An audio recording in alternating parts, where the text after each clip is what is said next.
చూస్తా 2 ఏళ్ళు అయిపోయింది. 3వ బడ్జెట్ ప్రవేశపెట్టాడు. ఇక బడ్జెట్ ప్రవేశపెట్టాల్సినవి కూడా ఇక 2 బడ్జెట్లు.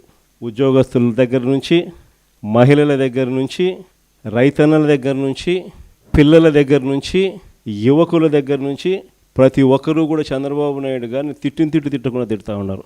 2 ఏళ్ళకే చూస్తా ఇంకా మరో 2 ఏళ్ళు అయిపోతుంది. ఆ తర్వాత ఎలక్షన్ ఇయర్, మధ్యలో 1.5 సంవత్సరం నా పాదయాత్ర కూడా ఎలాగో సాగుతుంది. కాబట్టి వీళ్ళు చేసే రెడ్ బుక్ రాజ్యాంగమైనా, వీళ్ళు చేసే అరాచకాలైనా, వీళ్ళు చేసే హెరాస్మెంట్ అయినా కూడా ఇవన్నీ కూడా ఇక కొద్ది రోజులే అన్నది ప్రతి ఒక్కరం కూడా గుర్తుపెట్టుకోండి. ఇక్కడ కూడా మన పార్టీ హెడ్ ఆఫీస్లో లీగల్ సెల్ అన్నది చాలా స్ట్రాంగ్గా తయారు చేసాం.